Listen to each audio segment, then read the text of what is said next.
La biodiversité, c'est très important. C'est le tissu vivant de notre planète. Ah! Mais qu'est-ce que c'est que cette horreur? C'est pas une horreur, c'est un lucane cerf-volant. Mais il fait super flipper. C'est parce que t'as pas l'habitude de le côtoyer. Faut sortir un peu de ton labo, hein. Ouais. Bon, la biodiversité, c'est donc le tissu vivant de notre planète. On peut la classer en 3 niveaux. La diversité des écosystèmes, la diversité des espèces, Oh, pourquoi il y a un humain là? parce qu'on fait aussi partie de la biodiversité, Ah, bah oui. et la diversité des individus. Tout ça est en relation et en évolution constante. Ok, passionnant. Mais est-ce que quelqu'un pourrait me dire pourquoi est-ce que je lis partout qu'il faut absolument la préserver, cette biodiversité? Eh ben parce que ces services sont juste incommensurables. En fait, si on boit, si on mange, si on respire, c'est grâce à elle. Ouais. Mais ça nous coûte combien, tout ça? C'est gratuit, Gratuit? mais pas inépuisable. Quoi? Comment? Ah mais non! Il faut absolument la préserver! Alors, comment on fait? Hein? Eh ben, par exemple, son jardin.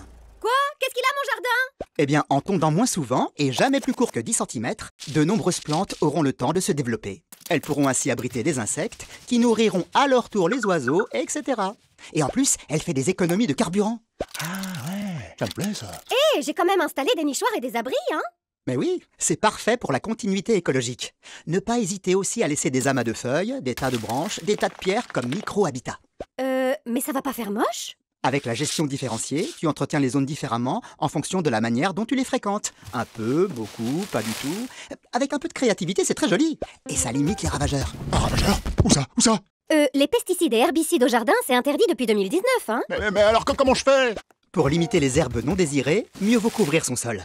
En plus, ça garde l'humidité, la fraîcheur et ça évite d'arroser trop souvent. Et contre les ravageurs, il y a les recettes naturelles. Mais surtout, il y a les auxiliaires. Dans un jardin où on leur laisse la place, plus on attire d'espèces différentes, plus elles se régulent et moins on intervient. C'est aussi ça, une biodiversité riche.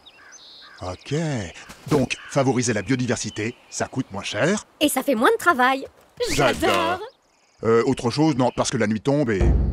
Justement, la nuit est très utile à plein d'espèces et l'éclairage extérieur peut les perturber. Mais si on voit plus rien? Alors on utilise des éclairages basse température, on évite d'éclairer les surfaces en eau, et quand on n'est pas là, eh bien... On laisse la veilleuse pour les chauves-souris. Non, on éteint! Et si on a des questions, on va sur cosem.fr. C'est rassurant de savoir qu'on peut tous faire quelque chose, non? Oui, chacun à son échelle. Même la lucane cerf-volant? La biodiversité, c'est très important. C'est le tissu vivant de notre planète. Ah!